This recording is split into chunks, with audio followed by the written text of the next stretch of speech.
दुपारच्या जेवणात भाजी कुठली करायची हाच प्रश्न होता. फ्रीजमधला भाजीपाला सर्व संपलेला, फक्त तुरीचे दाणे होते. म्हटलं चला याचीच भाजी काहीतरी वेगळ्या पद्धतीने करू. तर एकीकडे तुरीचे दाणे उकडायला ठेवले, भात लावला आणि 2 बटाटे यामध्ये मी ॲड करणार आहे. नंतर कणिक मळून घेतली. आता म्हटलं वेळ आहे तर फ्रीजमधला पसारा आवरून घ्यायचा. त्या फ्रीजवर कितीही आवरला ना तरी पसारा होतोच. तर तो सगळा नीट आवरून घेतला. तोपर्यंत इकडे दाणे शिजलेले होते. चला म्हटलं भाजी फोडणी घालूया.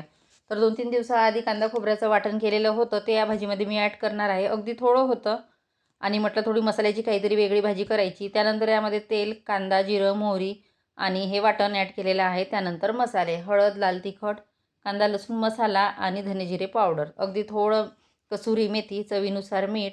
आता म्हटलं एवढ्या मसाल्यांनी भाजीला ग्रेव्ही येणार नाही, तर यामध्ये मी अगदी थोडं बेसन ॲड करणार आहे, अर्धा चम्मच. त्यानंतर टोमॅटो ॲड केला, सर्व एकत्रित मिक्स केलं आणि थोडं बेसन यामध्ये ॲड केलं. त्यानंतर यामध्ये उकडलेले तुरीचे दाणे आणि बटाटे अगदी बारीक चिरून घेतले म्हणजे लवकर शिजतील. तर अशा पद्धतीने ही भाजी केली. नंतर यामध्ये कोथिंबीर ॲड करणार आहे. आता कोथिंबीर मी भाजी शिजवतानाच टाकते किंवा कधी वरून पण टाकते. तर त्यानंतर इथे आता पाहिजे तेवढं पाणी आणि अशा पद्धतीने ही भाजी केलेली आहे. सोबतच भात केलेला आहे.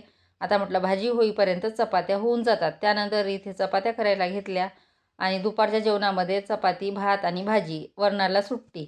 तर असं आजचं जेवण होतं. चला मग इथे सेंड करते. Bye bye.